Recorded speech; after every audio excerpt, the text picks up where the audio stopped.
Assalomu alaykum hurmatli yurtdoshlar, tumanimiz mehmonlari. Favqulodda vaziyatlarni oldini olish va ularni bartaraf etish bo'yicha hukumat komissiyasining 2025-yil 27-noyabr kundagi 2-sonli bayoniga muvofiq 1-dekabrdan 30-dekabrga qadar yong'in xavfsizligi oyligi o'tkazilishi belgilangan. Ushbu oylikda bir qancha chora-tadbir amalga oshirilish belgilab berildi.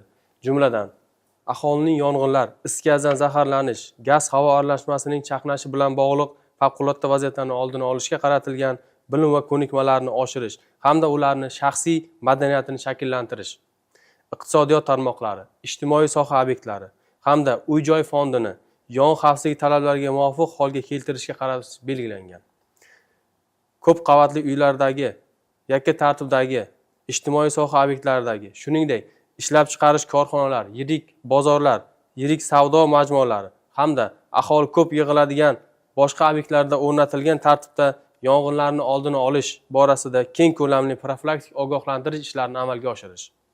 Isitish mavsumida yong'inlar, is gazdan zaharlanish yoki gaz-havo aralashmasini chaqnashi bilan bog'liq favqulodda vaziyatlarni oldini olish maqsadida ishchi guruh tarkibida xonadonbay tartibda aholi o'rtasida tushuntirish va targ'ibot ishlarini amalga oshirish. Pech va dudboronlarga xizmat ko'rsatishga ixtisoslashtirilgan tashkilotlarni jalb qilgan holda aholi xonadonlaridagi, shu jumladan ko'p qavatli yakka tartibli xonadonlardagi elektr, gaz va issiqlik ta'minot qurilmalarini o'rganib, aniqlangan kamchiliklarni bartaraf etish choralari ko'rilsin.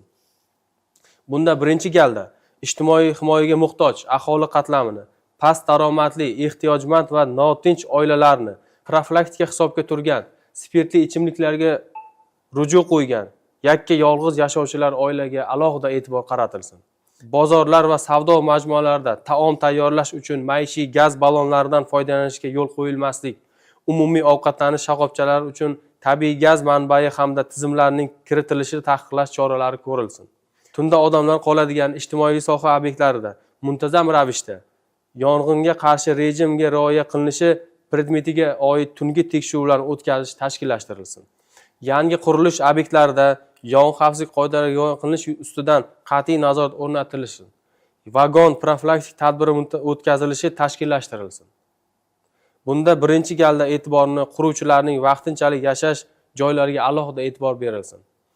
Barcha turdagi maktabgacha maktab ta'lim tibbiyot tashkilotlari xodimlari, katta guruh tarbiyalanuvchilari, ta'lim va tibbiyot muassasalarining xodimlari, o'quvchi va talabalar ishtirokida yong'in, is gazi, zaharlanish, gaz havo aralashmasi chaqnash bilan bog'liq bo'lgan noxush holatlarni oldini olish va ularga to'g'ri harakat qilish, muntazam o'rgatib borish, davra suhbatlari, viktorinalar, o'quv mashg'ulotlar o'tkazish tashkillashtirilsin.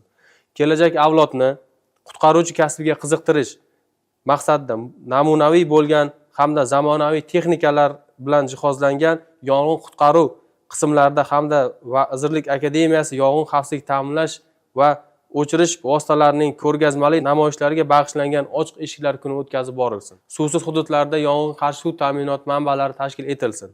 Mavjud tabiiy suv manbalaridan yong'in qutqaruv texnikalari bilan suv olish uchun maxsus joylar, preslar barpo etilsin. Nosoz gidrantlar va yong'in qarshi suv ta'minot tizimi ta'mirlansin. Yangi tashkil etilayotgan aholi yashash punktlarida shaharsozlik norma qoidalari asosida yong'inga qarshi suv ta'minotini tashkil etish kabi bir qancha chora-tadbirlar belgilab berilgan. Shu bilan birga Olmazor tumani favqulodda vaziyatlar bo'limi ogohlantiradi.